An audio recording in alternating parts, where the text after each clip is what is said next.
On Thanksgiving, my daughter told me the best gift I could give her was to disappear. So I gave her exactly that. I paid off their mortgage, took back everything they thought was theirs, and flew to Hawaii. What I left under a crystal vase on my own kitchen table ended them for good. Before I tell you how, subscribe, and tell me in the comments what time it is where you are right now. The dining room in Oak Park was warm that night, maybe too warm. Snow fell thick outside the windows. The fireplace threw orange light across the table, and my late wife Maria's photo watched from the mantel like she still had an opinion about all of us. I was 65, and I stood up from that table with an envelope in my hand, feeling more hopeful than I had any right to feel. Fern, honey, happy Thanksgiving.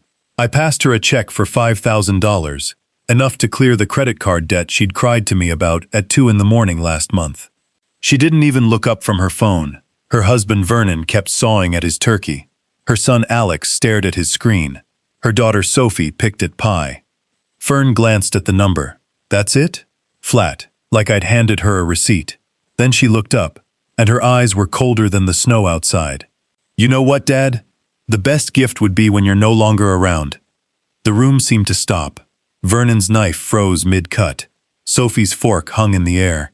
But Fern's face didn't move, like she'd just commented on the weather. What? Was all I could manage. You heard me, she said, setting the check down on the table like it was trash. You're always here, always hovering, always controlling everything with your money. We can't breathe with you around. 15 years of mortgage payments, 15 years of showing up whenever they called, and this was the accounting. You wanted to keep us dependent, she said. Well, congratulations, Dad. It worked. We're stuck. I looked around that table. Vernon's cowardice, Sophie's crumpling face, Alex's indifference, Fern's certainty, and understood they'd all been thinking it. Maybe not all of them, but enough. I think I need some air, I said, and my voice, somehow, held steady. I walked to the kitchen. Fern followed, slamming the door open, attacking the dirty dishes with the sponge like they'd insulted her. You bought that house in your name so you could hold it over us, she said. Keep us dependent, keep us grateful, keep us trapped. Then, the real reason spilled out. Vernon and I want to sell the house and move to Arizona, start fresh, but we can't, because it's in your name. There it was, not philosophy, not old wounds. They wanted the house. They wanted to cash out 15 years of my payments and vanish to Arizona, and I was the only thing standing in the way. I said nothing else. I walked to my room and sat in the dark a long time before I turned on the lamp. Near 1 in the morning, I pulled down the old photo album. Maria in her wedding dress, baby Fern's fist wrapped around my finger, 5-year-old Fern in my workshop wearing my hard hat, handing me a wrench like it was the most serious job in the world. When had that little girl become a stranger who wished me dead? I did the math that night the way I used to estimate materials for a job. 15 years of mortgage payments, roughly $600 a month, $287,000. 3 credit card bailouts, $18,000. Car repairs, school supplies, emergency loans, closer to $350,000 total, over 15 years, and not $1 repaid, not $1 acknowledged, just expected, then resented, then weaponized. I thought of something Maria used to say, Lem, don't let people mistake your kindness for weakness. I finally understood what she meant. I hadn't built a legacy. I'd built myself a prison and handed my daughter the key. That night I decided something, even before I knew what shape it would take. I was done being invisible in my own life. The next morning I pulled the folder marked Home Documents from the cabinet, in Maria's handwriting. Inside was the deed. March 2010. Primary owner, Lemuel Gomez. Fern had come to my door that spring with a rejection letter from the bank and baby Sophie in her arms, begging me to co-sign. I remembered the loan officer explaining that since I had the income and the credit, I'd be listed as primary owner, Fern only as co-resident. I hadn't thought the distinction mattered. Family takes care of family, I'd told myself. Fern had hugged me and called me Daddy. She never called me that again. I called Mark Rivera, a lawyer I'd known 20 years, and asked to see him Saturday. I need legal advice, was all I'd say on the phone. I spent Friday researching Illinois property law instead of sleeping. Tenancy at will, eviction notice periods, ownership rights. By Saturday morning, I had my folder and my resolve, and I rode the blue line downtown in good clothes, the same ones I'd worn to Maria's funeral. Mark read through everything in silence, then took off his glasses. Legally speaking, this property is entirely yours, he said. Your daughter is a co-resident. She has no ownership stake. When I told him what Fern had said on Thanksgiving, that the best gift would be my death, his professional mask actually slipped. She said that? Word for word? More sure than I've been about anything in a long time, I told him, when he asked if I really wanted to do this. Because there was no formal lease, Illinois law let me give as little as 14 days' notice. Mark drafted it on the spot and slid it across the desk. Once you hand this over, he said, there's no taking it back. I took the envelope, light as paper, heavy as consequences. Back home, the house was empty. Fern had left a note saying she was at the outlet mall. I logged into my pension account. $197,000. I called the bank, gave my account number from memory, and asked for my mortgage payoff balance. $43,127.89. 15 years of payments, and that's what stood between me and total freedom. My finger hovered over the confirm button. This was real money, nearly a quarter of my retirement. Then I thought, what was I even saving it for? To keep funding people who wanted me gone? I clicked confirm. Transfer initiated. 2 days later, the house would be mine outright, no co-owner, nothing left to hold over me, or for anyone to hold over me. I printed the confirmation and filed it with the original deed.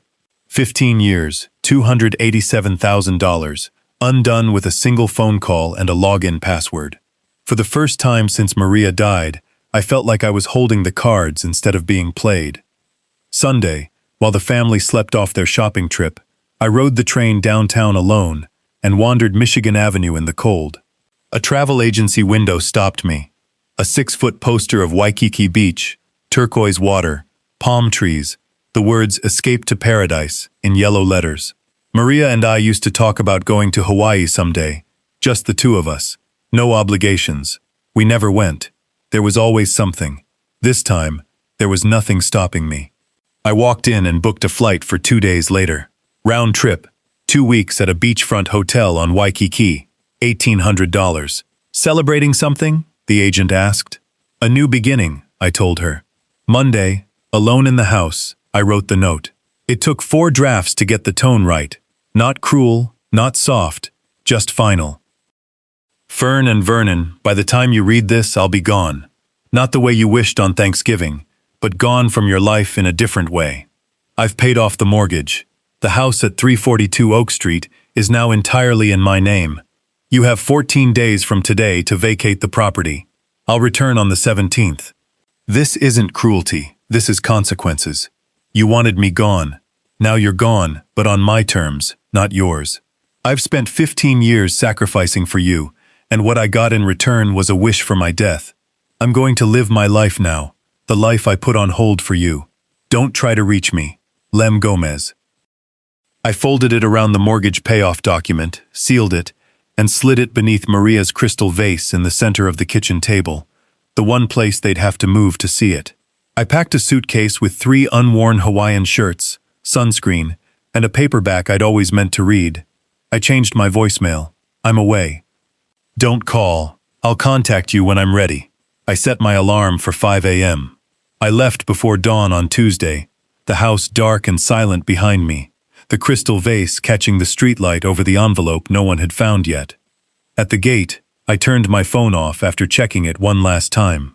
By 8:30, the calls started. I felt them buzz against my leg and let everyone go to voicemail. Around 9, boarding already underway, I finally answered. What is this, Dad? Fern's voice cracked through the phone, loud enough that other passengers turned. You found the note. Good. You can't do this. This is our home. No, it's my home. Check the documents. Where are we supposed to go? Not my problem. You have 14 days. I told Vernon, when he grabbed the phone, that he'd had 15 years to find a job. Then I told Fern goodbye and turned the phone off completely. not silent, off. 9 hours later, I stepped off the plane into 82 degrees of sun, a lay of plumeria around my neck, and an ocean that had waited 65 years for me to finally show up. I did nothing my first day, on purpose. I lay on the sand until my pale Chicago legs turned pink, listening to waves that didn't care who I used to be. I tried surfing and fell off the board 8 times, laughing harder each time I went under. I hiked Diamond Head and stood at the summit with my heart pounding, feeling more alive than I had in years. I ate garlic shrimp from a truck in Halewa, watched pro surfers ride 20-foot swells at Sunset Beach, floated alone in a kayak past the reef where the water went from turquoise to navy and a pelican landed nearby, entirely unimpressed by my life story. I flew to the Big Island on a whim and stood at the rim of Kilauea, feeling heat rise off the earth itself. A young park ranger talked about how the volcano was both creator and destroyer, that everything on the island had been built by fire. Sounds familiar, I told him. Standing there, I understood something. Destruction isn't always the enemy. Sometimes you have to burn down the old structure before anything better can grow. At Pearl Harbor, I walked the memorial reading the names of boys who never got a choice about their sacrifice. It put mine in perspective. I'd had a choice all along. It just took me 65 years to make the right one. On my last night, I sat on the beach with a notebook and started writing down what I actually wanted for the rest of my life. Sell the house or keep it and rent it out, get something smaller, spend more time in Hawaii, maybe do consulting work on my own terms. For the first time in years, I was making a list about wants instead of obligations. I flew home on the 14th day, my stomach in knots the whole descent into O'Hare. The taxi turned onto Oak Street and I leaned forward, searching the driveway. Empty. No cars. Relief hit me so hard I nearly laughed out loud on the sidewalk. Inside, the house was stripped down to what was mine. Fern's couch, gone. Her flat screen, gone. My recliner, the one Maria bought me for my 50th birthday, sat alone in the middle of the empty living room like an island. On the refrigerator, held by a magnet, was a note. Dad, you won. We're gone. I hope you're happy. Don't expect us to ever forgive you. You chose money over family. I read it once, out loud, to the empty kitchen. Money over family, I repeated. No, Fern. I chose myself over being used. I tore it in half and let both pieces fall into the trash. I opened every window in the house and let December air rip through room after empty room, clearing out 15 years of resentment. I turned my phone on for the first time in 2 weeks, 14 voicemails, 8 texts, all from Vernon. I deleted every one and blocked both numbers without listening to a word. I called Mark. They're gone, I said. How do you feel? Lighter, like I can breathe again. I made coffee and stood at the window, looking out over Oak Park, the same view I'd had for 15 years. Except now, the house behind me was quiet, in a way it had never been while they lived in it. I scrolled through photos on my phone, me wiping out on a surfboard, laughing halfway into the water, me sweaty and grinning on top of Diamond Head, the sky over my last dinner, blood red and impossible. Fern wanted me gone. She got her wish, just not the way she expected. I didn't win by being cruel. I won because I finally chose myself, after 15 years of choosing everyone else.